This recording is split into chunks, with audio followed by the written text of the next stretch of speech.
It was a crisp autumn evening in New York City, the kind where the golden leaves scattered across the sidewalks and the chill in the air hinted at the approaching winter. The streets of Manhattan bustled with life, businesspeople in tailored suits hurrying home, tourists snapping pictures of Times Square, and street performers adding their melodies to the city's chaotic symphony. Among the crowd, a man sat hunched against the cold stone wall of a high-end boutique, wrapped in a tattered brown coat. His name was Tommy Grayson, a man in his mid-50s whose face bore the weathered lines of hardship. His once thick brown hair had turned gray at the temples, and his eyes carried a quiet sorrow that only those who had lost everything could understand. A small cardboard sign rested beside him, scrawled in black marker. "Down on my luck. Anything helps.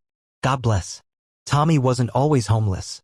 There was a time when he had a house, a job, and a family. But life had taken a cruel turn, one bad financial decision, the loss of his wife to cancer, and a downward spiral that landed him on the cold streets of New York.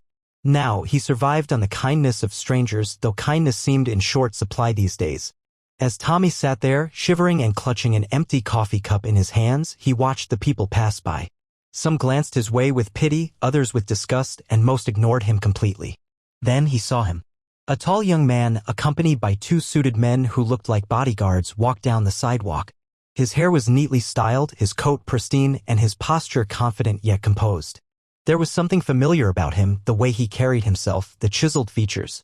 And then it clicked. Barron Trump, the son of the sitting U.S. President Donald Trump. Tommy had seen the boy in news articles before, but here he was in real life, walking past him, surrounded by his protective detail. Tommy knew the Trumps were billionaires.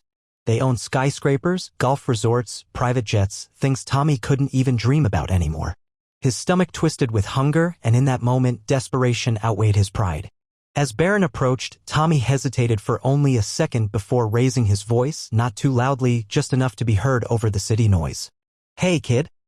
Can you spare $1?" Barron stopped. The bodyguards instantly stiffened, their hands moving instinctively to their belts, prepared for any threat. But Barron raised a hand, signaling them to stand down. His blue-gray eyes studied Tommy for a moment, curious, assessing. Then he did something that no one expected. Instead of ignoring Tommy or walking away, he stepped closer. $1? Barron asked, his voice calm, his expression unreadable. Tommy nodded, gripping his coffee cup tightly, half expecting to be brushed off or scolded. But then Barron did something shocking. A tense silence filled the air as Barron Trump stood before Tommy, the homeless man who had just asked him for a single dollar. The two bodyguards flanked Barron like shadows, their sharp gazes scanning the surrounding area for any signs of threat. But Barron wasn't concerned. Instead of reaching for his wallet, Barron did something unexpected. He crouched down to Tommy's level. The young Trump heir was tall, but now, sitting on his heels, he was eye to eye with the man society had long forgotten. Tommy cleared his throat, shifting uncomfortably under the scrutiny. He had expected either a rejection or a quick handout, but this was different. "You asked for $1, Barron said, his tone even. "Why just $1? Tommy blinked. It was a simple question, yet something about the way Barron asked it made him feel embarrassed, even exposed. "I don't ask for more than I need," Tommy replied after a pause. $1 can get me a cup of coffee at the bodega down the street. Helps keep me warm for a bit." Barron studied him for a moment, then reached into his coat pocket. Tommy's breath caught. Was this it? A rich kid handing him a crisp bill out of pity before walking away? But what Barron pulled out wasn't money. It was his phone. His fingers moved swiftly across the screen before he looked up again. "If I give you $100, what would you do with it?" Tommy's mouth went dry. 100? That was too much. He shook his head instinctively. I don't need that much." Barron tilted his head. "That wasn't my question." Tommy exhaled shakily. "I'd get a meal. Maybe a night at a cheap motel." Barron nodded. "And if I gave you 1,000? Tommy's heart pounded. Was this a test? Was he on some secret reality show? He licked his chapped lips, unsure how to respond. I'd buy some clean clothes. Look for work, maybe." Barron didn't react immediately. He simply stared as if weighing Tommy's words. Then, after a long pause, he spoke again. "What if I gave you a chance to earn more than 1,000? Tommy's brows furrowed. "What are you saying?" Barron smirked slightly, standing back up to his full height. "I'll tell you what. Meet me at the Plaza Hotel tomorrow at noon. Ask for me at the front desk.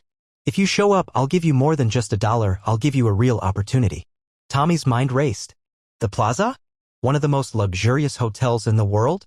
There was no way they'd even let him inside looking like this. Seeing the hesitation on Tommy's face, Barron reached into his pocket again, this time pulling out a crisp $100 bill. He held it out. For tonight. Eat something. Get some rest. Tommy stared at the bill. His hands itched to take it, but his pride, what little he had left, made him hesitate. What's the catch? Barron shook his head. No catch. Just show up. Tommy slowly took the bill, feeling the texture of something he hadn't held in a long time. Hope. As Barron turned to leave, Tommy called out, Hey, kid, why are you doing this? Barron glanced back, his expression unreadable. Because I know what it's like to have people assume things about you.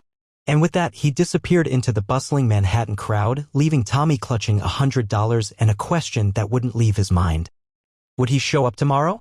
Tommy sat on the cold pavement long after Barron had vanished into the crowd, staring at the crisp $100 bill in his hand. $100 was more money than he'd held in months. His fingers trembled as he folded it carefully and tucked it into the inside pocket of his worn-out coat as if afraid the wind might steal it away. The thought of the Plaza Hotel made his stomach twist. It wasn't just about going there, it was about stepping into a world he no longer belonged to. A world of wealth, privilege, and polished floors so clean they reflected the shoes of people who had never known hunger. Could he really go?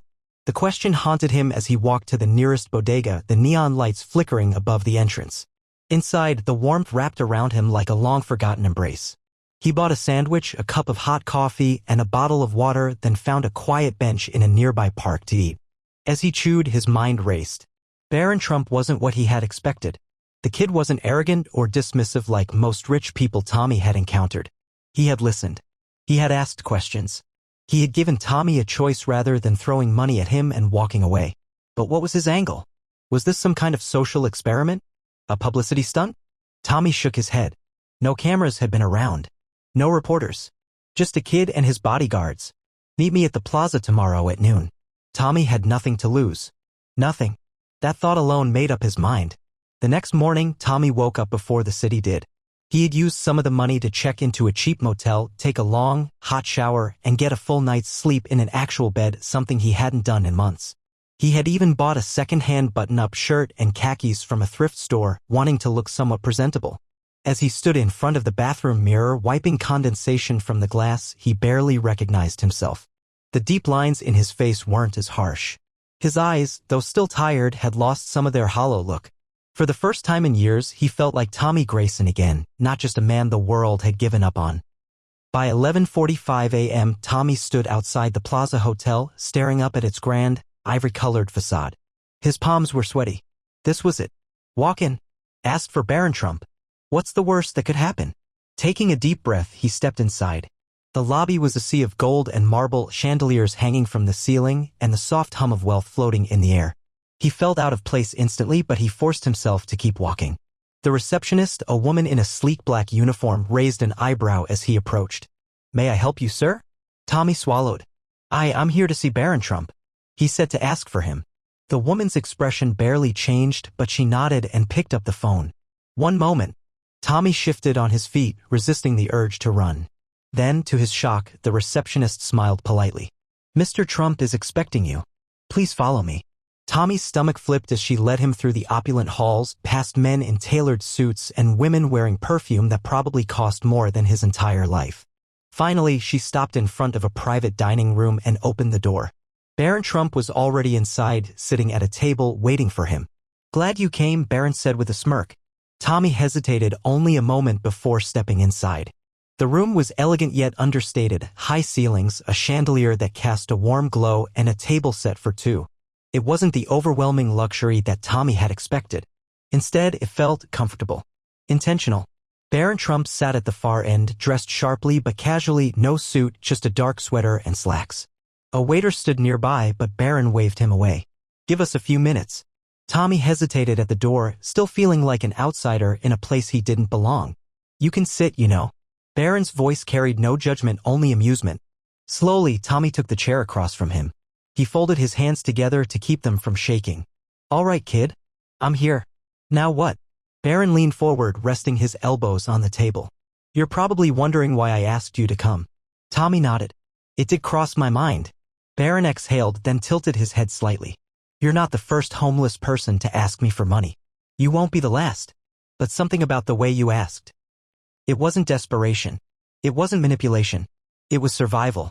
Tommy frowned. What do you know about survival? Barron smiled slightly.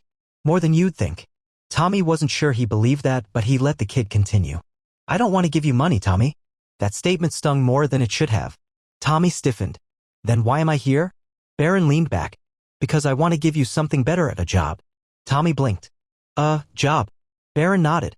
You don't need another handout. You need a way out. I can help with that. Tommy let out a dry laugh. Kid, I don't even have an address. Who's going to hire me? Barron's smirk didn't fade. I am.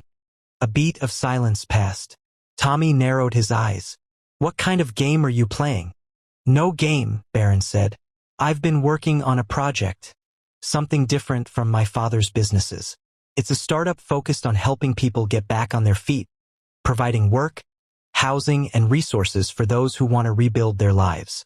Tommy crossed his arms. And you think I'd be a good fit for this startup? I think you're exactly the kind of person it's meant for. Tommy studied Barron, searching for any sign of a joke or deception. But the kid's face remained serious. I don't want charity. Barron nodded. Good, because this isn't charity. It's a chance. Tommy rubbed his temple. This was crazy. Less than 24 hours ago, he was shivering on a sidewalk, begging for $1. Now, the son of the U.S. president was offering him a job? Why me? Tommy finally asked. Barron's expression softened. Because I saw something in you, and maybe, just maybe, you still have something left to fight for. Tommy swallowed hard. He had spent years thinking he had nothing left. But maybe, just maybe, he was wrong. Tommy sat in silence, staring at Barron Trump across the polished table. The words lingered in the air, heavy with meaning. You still have something left to fight for. For years, Tommy had believed his story was over, that he was just another forgotten man in the endless sea of New York streets. But now, for the first time in a long time, someone was telling him otherwise. He let out a slow breath. All right, kid. Let's say I take this job. What exactly am I doing? Barron smiled, pleased that Tommy was even considering it. We're launching a program designed to help people like you. People who just need a real shot at getting their lives back on track. It's called Second Path. Tommy raised an eyebrow. And what does Second Path want with me? I want you to be the first, Barron said simply. The proof that it works. Tommy scoffed. You want to make me your poster boy? Barron chuckled. No, I want to make you an employee. We're looking for people with real experience, not just in business, but in life. People who can mentor others, guide them through the process of rebuilding. You've been through it all, Tommy. Loss, struggle, survival. Who better to help others find their way than someone who's actually lived it? Tommy leaned back, rubbing his scruffy chin. It sounded too good to be true. But there was something in Barron's eyes, an earnestness he hadn't expected. So what? I just sign up and suddenly, I have a job. Barron shrugged. There's a process, of course. We help you get back on your feet. Temporary housing, training, stability. You work, you earn. You help others do the same. Tommy hesitated. And if I fail? Barron's expression turned serious. Then you pick yourself up. Just like you did this morning when you decided to walk through those doors. The words hit Tommy like a punch to the gut. Because Barron was right, just coming here had been a step forward. For years, Tommy had believed he had nothing left. But today, sitting in this room, something stirred inside him. A spark. He looked down at his hands, rough and worn from years of hardship.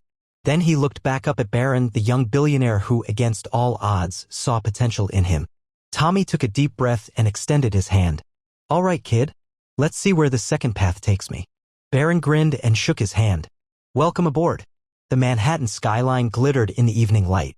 Inside a modest but well-furnished office, Tommy Grayson adjusted his tie, something he was still getting used to. His reflection in the glass window showed a man who was no longer homeless, no longer forgotten. A knock at the door. Mr. Grayson? Your 5 p.m. appointment is here. Tommy smiled. Send them in. As a nervous young man walked in, one who had been where Tommy once was, Tommy stood up, extended his hand, and said the words that had changed his life. Let's talk about your second path.